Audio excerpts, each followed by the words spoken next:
guys, welcome to my channel. I'm Shivani and this is actually really weird for me because this is the first ever talking video that I've made. I usually actually make dance videos, but I've always wanted to make videos like these. I've just never had the confidence to do so. I know that people are going to be watching who I know and it's just going to be a bit awkward for me thinking about it, but it would be nice if people just don't judge me on it because I've just wanted to do this before. So this video is going to be about what it's like applying to medicine, and I'm just going to be talking through my journey and what I found it to be like. I'm just hoping that it just kind of clarifies any questions or anything people may want to know when it comes to applying to medicine. And it's also a very similar process to applying to dentistry as well. So actually, weirdly enough, I was initially applying to dentistry and I knew I wanted to apply to dentistry for about 2 years. Before that, it was actually really weird. I was going to be applying to medicine.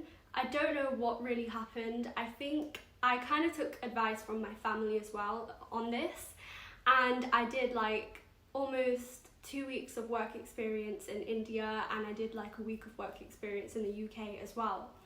The worst thing was that I also did a 6-week dentistry course that took me ages to complete. I fully made notes on it, a Word document and everything. Then one day in summer, I started contemplating, do I really want to do dentistry? And to be honest, it wasn't even me, it was also my brother. He was like, are you sure you want to do dentistry?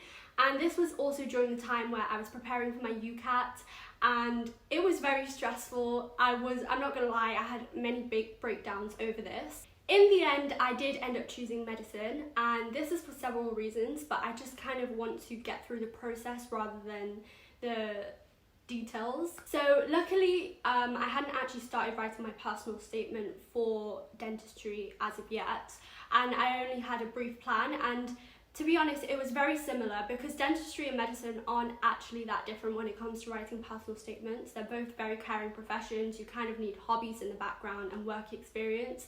And even if you do get dental work experience, you can always apply that to medicine and vice versa. So obviously I had taken my ucat that summer as well, and that was very stressful in itself.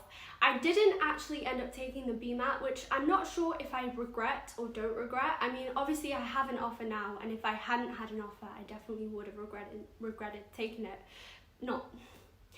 I would have regretted not taking the BMAT if I hadn't had any offers. The main reason why I didn't take the BMAT was because I actually had September mocks and it was too much stress for me. Also, you only find out your BMAT result after you've sent off your application, so I was really worried that I would have done really bad in it. But I've actually kind of heard that the BMAT is somewhat easier than the ucat, and there's actually a lot more leeway in universities even if you do get a lower score. But obviously it's too late now and I still have an offer, so I'm still happy. My advice would be though to take the BMAT and the ucat if it is possible, because you have more options, and even on the day of clearing it's always good to have a BMAT because then you have more options of more universities that you can call up. So when it actually came to submitting the application and also finding out about universities, it was difficult. I think for me it wasn't as difficult because my ucat wasn't actually that high, so it kind of narrowed a lot of options down. And luckily I actually wanted to stay near home, or even at home to be honest. My first choice was Manchester University, but I will get to that later. One thing I would say is that you really need to research your university choices. You need to go on their websites, you need to go to their open days, you need to email the admissions office. And I'm going to be honest, as bad as it sounds, it's not always about where you want to go, but it's about where you can go and your chances of getting an interview or even an offer. The thing is, if your ucat is extremely high and everything is almost perfect, then it doesn't really matter where you apply because you're basically guaranteed an interview at some point. One thing I do want to say though is, especially for undergraduates, this is what I've noticed, based on the universities I applied to, particularly Manchester, Liverpool, Leicester and Lincoln, they don't really look at your personal statement because they know that somebody else could have written it for you, so it's not really true to yourself. That's why they sometimes just look at your ucat or your GCSEs and kind of do a score. Sometimes they can look at your personal statement though, when there's a tiebreaker between 2 applicants that are very similar and they can only have a certain threshold for number of interviews. But then again, I really did have help from my brother, from my mum, from school, our head of the year, and also friends. And I would really say when it comes to applying, you don't want to be applying alone. You want to have that support from your family, from as many people as you can. And sometimes it is worth paying somebody to maybe check over something, because they may be able to spot details that someone else or yourself can't. Anyways, so I had submitted my application, I think it was by the 15th of October. I think I actually submitted mine 2 days before, because I was really deciding between two universities, Hull, York or Lincoln. And honestly, it was a difficult decision. I'm going to be honest, a big part was played by my brother by helping me decide these universities. If I didn't have help from my brother, I probably would have applied to Birmingham or King's or something like that, where I definitely wouldn't have gotten an interview or probably even an offer. Maybe not definitely, but the chances would have been a lot lower, and I wouldn't be in the position I am in right now. Interviews. Oh my god. Interviews were hell for me. I'm going to be honest, initially for me, I was not very confident at all. I couldn't speak to people in general like that in a very formal manner. I couldn't even formulate sentences when it came to even why medicine or anything like that. And honestly, I transformed from a person who was so shy, not confident, couldn't speak about anything, to a person that was like, okay, throw any question at me and I will be able to answer it. And honestly, if you're that person who's just like, I can't do interviews, I'm completely shy, start, even if you can in summer, it'd be good, but I started in maybe late September, start of October. Actually, no, I started after I'd sent off my application, so maybe late October or even start of November, or even later than that. So it's not too late, but you can definitely change as a person, because I couldn't answer any questions initially, and after I could. With interviews, so the first interview I got was from Lincoln actually, and I'm going to be honest here, a lot of my friends were getting interview calls beforehand from King's or other places, and you will feel like, oh my god, everybody's getting interviews but I'm not. But really, interviews are always being sent usually up to April or even maybe a bit before that. So you've got a lot of waiting time. You can be sent an interview at any time, and you should really be focusing on yourself, your own application, and rather than your friends and when they're getting it. But it can be difficult when obviously people surrounding you are finishing like their second interview and you're there with like one interview or none. So obviously I was really happy to get a Lincoln interview, and what I didn't realise, which was a big mistake, was that we left it for a whole day before I actually booked my interview date. That actually the closest date, the only date available was the 14th, which was like 2 weeks after I'd got my interview call, and I was not ready. And then the day after, when it came to booking the interview, all those spaces were gone and only January was available. And now that I think about it, I'm really glad that it was in January, because with the whole COVID situation, obviously we didn't have school. I had more time to prepare at home, which was such a big benefit to me, because I honestly don't know if I would have gotten the offer if I was still going to school and still had other stresses and mock stress on me, because we had September mocks and we also had January mocks, so it was very, very hard to balance. Now, Manchester. Unfortunately, like 2 or 3 days later, I got a UCAS track update and my heart dropped, because I knew I hadn't taken any interviews, so it couldn't have been an offer or a reject, and I knew it would have been a rejection either from Leicester, Liverpool or Manchester, and I was praying to God that it wasn't Manchester, because I really wanted to go to Manchester. I'm a very family orientated person. I like staying with my mum, and I feel like I'd get homesick quite easily. And when I opened that track notification, obviously it was a Manchester rejection, and the first thing I did is I went to my mum, I went to my brother, and I cried my heart out. I cried so much, I was so upset, and my brother was so upset too, and my mum was devastated too, because they honestly thought that I would be able to stay home, I'd be able to stay close to them, and obviously that wasn't the case. Honestly, it took me a long time to get over that Manchester rejection. I think I was still upset about it even like 2 months later. Obviously now I'm fine, but the next option that we thought about was, okay, I need to get Liverpool now. The main reason is because Liverpool is only actually a 40-minute drive away from Manchester. I live in Manchester, so therefore commuting to home it's going to be very easy, train tickets are cheap, and it's actually, the courses are actually very similar to Manchester in terms of ease as well. So that was the next option basically. I was also really glad that actually my Lincoln interview was in January instead, because that Manchester rejection completely threw me off, that I wouldn't be able to concentrate on any Lincoln interview prep at all. I found out about my Leicester interview, I think, just before I was going to have my Lincoln interview, like just a few days before.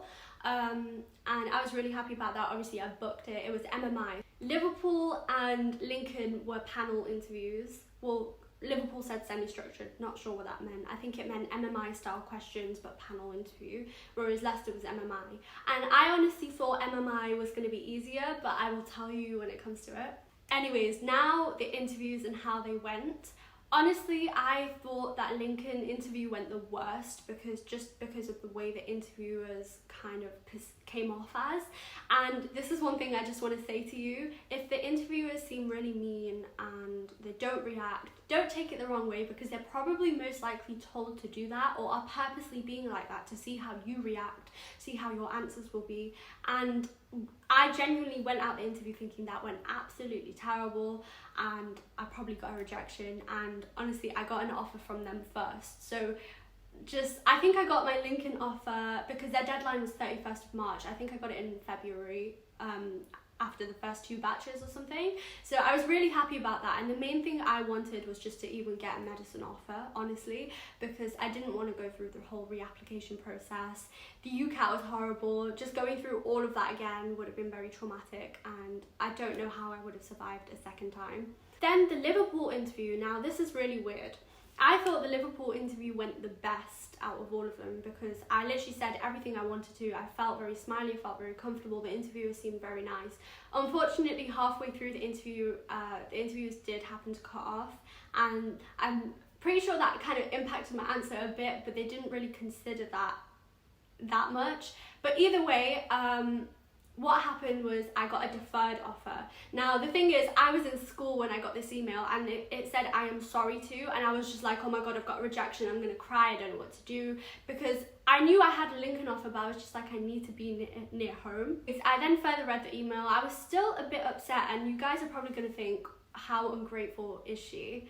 I was very grateful to have an offer. Obviously I just kind of wanted to go this year. I'm a person who just likes to focus on academics. I don't want to have so much free time. Like right now we don't have any exams, I don't have any work to do, and it feels really weird and almost depressing, because I feel like I need to have something to work for and then enjoy later. That's just how I am. Later I did find out that actually that deferred offer could be moved to this year potentially. And I just want to say this just for future applicants or people who did apply and are watching this and don't have offers, or do have an offer. If you do, you've done so well, because this year, and even last year to be honest, have been so tough, and here's why. I don't have the stats on me right now, but I vaguely do remember, especially for Liverpool, 29% got offers for Liverpool. 29%, and that is including deferred offers. They gave 169 deferred offers, I think, and they only gave around 400 offers, I believe, I think. They usually actually give 1,000 offers, I'm pretty sure, or maybe even if it was 800, they've significantly dropped because of the whole effect from last year of COVID. They had to give a lot of deferred offers last year. There was a huge change, and I'm pretty sure all universities have given a lot less offers and taking a lot more precautions. So to even have an offer, whether that be for this year or next year, you have to be really grateful for it, because it's just been so tough. There have been so many rejections, so many heartbreaks. But the fact that you have even applied to medicine shows that you have that ability to get in, you have that determination. And many people are actually graduates who are applying, had to go through another course, and that's a lot more difficult. A lot of people may be taking 4 or 5 gap years. I know this girl who helped me with my interviews actually took 4 gap years, and now she's finally in university, first year medical school. So you just have to remember, it's a very competitive and difficult course, but if you put in the effort, you can get in. Oh yeah, I forgot to say this before, I did get rejected from Leicester, and to be honest, I actually laughed when I got the rejection, because I didn't think the interview went that bad, but I was happy because I had Liverpool and that was my first choice after Manchester. So I wasn't really that mad. For 5 years is a very long time for a degree, and you have to really, really think about it. And Liverpool has a much larger cohort than Lincoln, so it was difficult. In the end, I did choose Liverpool. I'm so glad I did, because I'm not having any second thoughts about it, because if it was between Leicester, Lincoln and Liverpool, then it would have been a complete different story. Maybe I would have gone for Leicester, just because it is a good medical school. I do have contacts there, so it would have been different. I just want to say I might be making future videos in terms of interview prep. Maybe not ucat. My ucat wasn't amazing. I mean, if you want to know, then you can message me. I would say what questions were asked in the interviews, but I have signed confidentiality forms for each university where I'm not actually allowed to say what was asked in the interview. Actually, what I'm going to do is I'm going to insert it at the end of the video just so you can see, and I'll put the proportions in. Very, very, very few people got offers. Anyways, thank you so much for watching this video. If you did enjoy it, please like, subscribe and comment. I am hoping to make future videos like this. I don't really care if people do or don't watch it. It's actually just fun and relaxing and soothing for me to make myself, and if I can share it and help other people, then that'll make me feel good too. But anyways, if you don't have offers or you're in a position where you're really upset, please don't be. You know how hard it's been this year. You're not alone. There's so many other people in your boat, and there are so many options to reapply, and often re-applicants, especially to the same universities, will actually be, I personally think, will be considered a bit more, because you are so determined to study medicine, and if you show improvements, they will take you. Anyways, I'm going to end the video now, so bye!